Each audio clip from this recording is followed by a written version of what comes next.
Hello there everyone.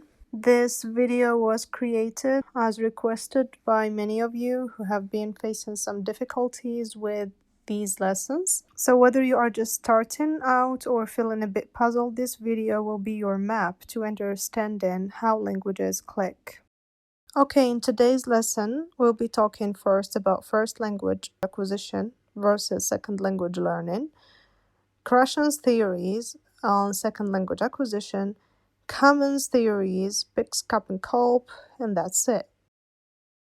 So in today's session, and by exploring different theories and hypotheses set forward by Stephen Krashen and Jim Cummins, we aim to gain insight into the processes underlying the acquisition of a second language. Okay, let's start first with the differences between first language acquisition and second language learning. Imagine being a little kid learning your first language. You basically soak up words like a sponge, effortlessly mimicking the sounds around you like mom, dad, etc. But when you tackle a second language, it's more like solving a puzzle, so you have to work at it, putting together new words, grammar rules, piece by piece. And so the distinction between acquiring a first language and learning a second language is fundamental. When we learn, or let's say when we acquire our first language as children, the process is natural, it is intuitive. We absorb vocabulary and grammar structures effortlessly, guided by constant exposure to linguistic input. In contrast, learning a second language requires conscious effort and deliberate practice. So it's akin to piecing together a puzzle. So where each word and grammar rule is a puzzle piece contributing to the bigger picture of language proficiency. And so this is the difference between acquiring and learning. We've already said a lot about this in the video tackling bilingualism. Okay, coming now to Stephen Krashen, an American linguist, educational researcher, and an activist, a prominent figure in the field, who proposed several influential theories that shed light on how individuals learn their second language. And so in this segment, we will explore Krashen's 5 main hypotheses, which include the acquisition learning hypothesis, the monitor hypothesis, the natural order hypothesis, the input hypothesis, and finally the affective filter hypothesis. Okay, now let's delve into Stephen Krashen's theories, starting first with acquisition learning hypothesis. So this hypothesis suggests that we learn language in two ways. So it's either acquisition or learning. Acquisition is like absorbing words naturally, almost without thinking. Learning, on the other hand, involves conscious study and memorization, like when you learn grammar rules in class. And so Stephen Krashen proposed that language learning occurs through two distinct processes: acquisition and learning. Acquisition involves subconscious assimilation of language through exposure, similar to how children learn their first language, and learning involves conscious study and application of grammar rules and vocabulary. As for the natural order hypothesis, think of language learning as climbing a ladder. You start at the bottom, right? Mastering basic vocabulary, simple sentence structures, then gradually progressing to more complex language features. It's like learning to ride a bike without training wheels. So you start with the basics and build up from there. Krashen's natural order hypothesis posits that language learning follows a predictable sequence, analogous to climbing a ladder. So learners first grasp basic vocabulary and sentence structures before advancing to more complex linguistic concepts. This hierarchical progression mirrors developmental stages, where mastering foundational skills lays the groundwork for subsequent linguistic proficiency. It's logical, it's the normal thing. So for the input hypothesis, imagine you are at a party where people are speaking a language you are learning. The input hypothesis suggests that you learn best when you are exposed to language that is slightly above your current level of understanding. Slightly, okay? So it's like stretching your muscles just enough to feel a gentle pull. That's it, but not overwhelming. That's the point. So the input hypothesis underscores the importance of exposure to comprehensible language input in facilitating language acquisition. According to Krashen, learners benefit most when they are exposed to language slightly beyond their current proficiency level. This concept resonates with experiences of immersion where individuals rapidly improve their language skills by doing what? By engaging with native speakers or authentic language materials. When we say comprehensible input, what's the meaning of that? Comprehensible input refers to language input that is understandable to the learner, even if it contains some new or unfamiliar terms or elements, okay? And so according to Krashen's input theory, language acquisition occurs when learners are exposed to comprehensible input that is slightly beyond their current level of proficiency. So comprehensible input can be provided through various means, such as simplified language, gestures, visual aids, and contextual clues. So, according to this hypothesis, the learner improves and progresses along the natural order when he or she receives second language input that is one step beyond his or her current stage of linguistic competence. For example, if a learner is at stage I, then acquisition takes place when he or she is exposed to comprehensible input that belongs to level I plus 1. Okay? As simple and easy as that. Okay, as for the affective filter hypothesis, your mode and emotions, of course, play a big role in language learning. So, when you are feeling relaxed and confident, your affective filter is low. When we say the affective filter is low, we are in a way stating that it is not filtering. So, it does allow language input to flow smoothly into your brain.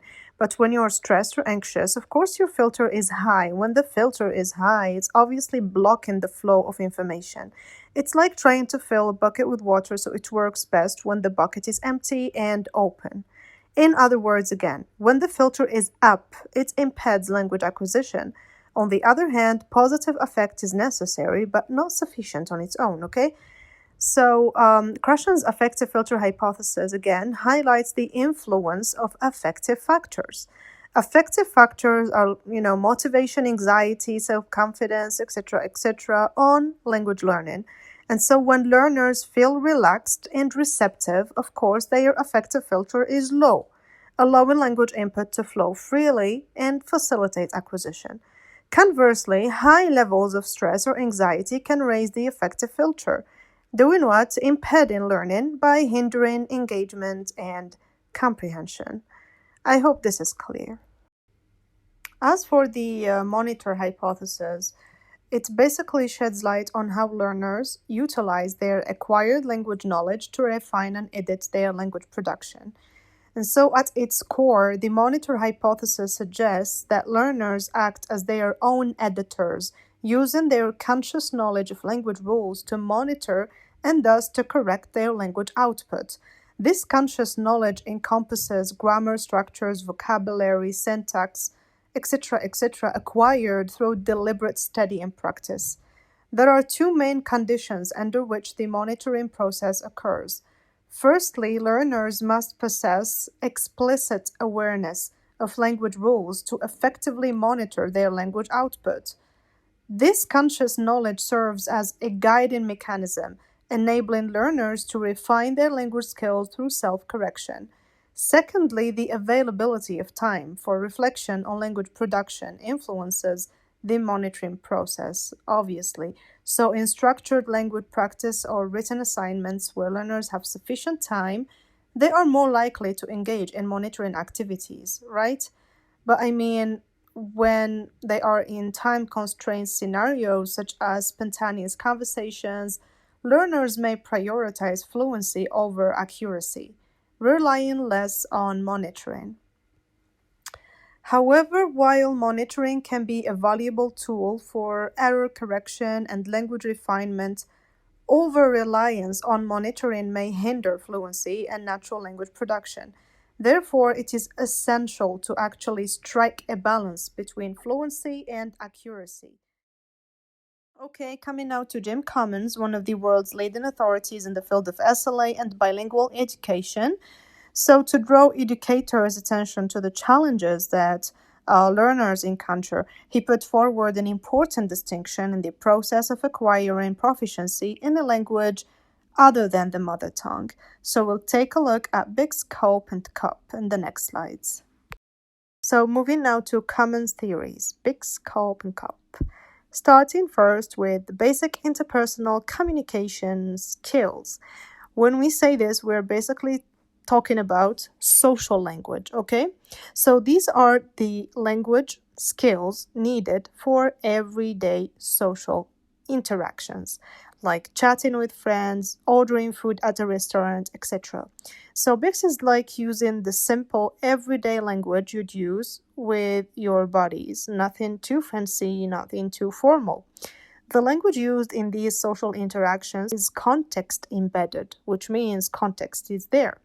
That is, it is meaningful, cognitively undemanding, and non-specialized.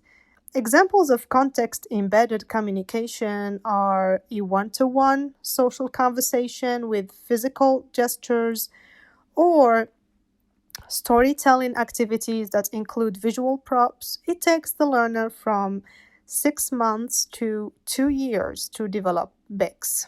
And so again, it encompasses the language skills necessary for everyday social interactions. As easy and simple as that. So these skills enable individuals to engage, of course, in casual rather than academic. So these are casual conversations, exchanging, random conversations, normal conversations, etc. And so BICS relies on context-embedded language, where communication is concrete, familiar, grounded in immediate social contexts. Coming to CALP, Cognitive Academic Language Proficiency.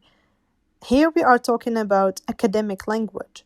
And so CALP refers to the language skills needed for academic success. Things like understanding textbooks, writing essays, participating in class discussions, etc. And so CALP is like the language you use in school. It's more formal, obviously. It is complex, obviously, again, with bigger words, deeper concepts. Academic language is characterized by being abstract, context-reduced, and specialized. In addition to acquiring the language, learners need to develop skills such as comparing, classifying, synthesizing, evaluating, and inferring when developing academic competence. And so it takes learners at least 5 years to develop CALP. Again, CALP refers to language skills essential for academic success, cognitive development. These skills enable individuals to comprehend complex text, to analyze abstract concepts, to engage in critical thinking. So CALP demands context-reduced language, where communication is formal, abstract, and specialized, often encountered in academic settings or technical domains. Also, it's good to mention that research from Collier and Thomas in 1995 has shown that it may take children with no prior instruction or no support in native language development at least 7 years to develop CALP. Okay, coming to the iceberg analogy. Imagine you're looking at an iceberg. What do you see? The tip, right? So that's like basic interpersonal communication skills, or BICS for short. It's the stuff you use every day, chatting with friends, ordering food, shooting, everything. So it's all about socializing, getting by in everyday life.